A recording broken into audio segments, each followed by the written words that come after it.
যে সকালে গোবর সার দিয়ে এনে রোদে দিছি, বড় কইছি নাইরা দিও, বউ নাইরা দেয় না, কোনে গেছে বউ? বউ, ও বউ, কি কোন আম্মা ডাঙ্কে? এই যে সকালে গোবর সার দিয়ে এনে রোদে দিছি, তোমার যে কইলাম নাইরা সার একটু হুকাইও, তুমি তো তাও হুকাও নাই। কে না সার যদি না হুকাই তাহলে বাগুন খেতে কি দেন যাবো? না আমি ওই গুন্দ গোবরের সার নারবার যাইরাম না, খেতে দেন গে আর মনে না দেন গে আমি অন্য মতো যাইম না। তুমি যদি নাই নারে হারা তোমার মাছ আছে খবর দেয় না, গোবর সার দিয়ে নাইরা সার হুকিয়ে দিয়ে যাবার কও। বাপ রে বাপ, বোর সাফা গো, কি হবার নবাবের বেটি, গোবর সার বলে নারা হারবো না, গুন্দ গোবর সার দিয়ে না। কে আমার মাছ আছে খবর দিম কে? আমার মাছ আছে বড় এবার তো বিয়া বসে না। তোমার মাছ আছে রে বিয়া বহানা দেখে কাম করা হবে না, তুমি তো এবার বিয়া বসে, তুমি কাম করবা, যা তোমার তা কাম করে খান লাগবো।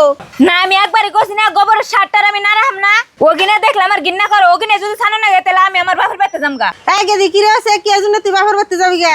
কি হবো মা, তুমি তো দাও জন্য গোবরের সার আমি নারারমু, আমার হরি আমার ওই গোবরের সার নারবো কয় যাও গাছে কি রকম গন্ধ, আমারে কেমন বেতে বিয়া দিছে, আমার জীবনে সুখ হলো না। এই সব থাক, ইয়ার থেকে আর কি আমরা শুকাবো? নিজের বাড়ির কাম নিজেরা করবি, তাও কয় যে সুখ নাই। আমার যে সুমকে তোর বাপে বিয়া করে নিয়ে এলো, মানুষের বাড়িতে আমি কাম করে খাইছি, তাও তো কোনো শুন তোর বাপের আমি একটা মুখ কালা করে কথা কোনিন কে? আমার বাপের মেয়ে তুই কাম দেখে ডরাস, এত সুন্দর গৃহস্থ বাড়িতে তোরে দেখে আমি বিয়া দিছি, আর তুই যে কর যে বাপের বাড়িতে যামগা, তোর বাপে কি তোরে জায়গা দিব? তোর বাপে ওইরকম মানুষ? তোর বাপে নাকি তোরে নদীতে টুকরা টুকরা করে ফালিয়ে দিব, তা তো তোর নাগাল মেয়ে ঘুরিয়ে বাড়তে নিব না। যা ভালো মেশিনাল কাম কর। বিয়া না নাগাল মা থাকলে মেয়ে আর নষ্ট হবো না, আহুন ঘরে আহুন।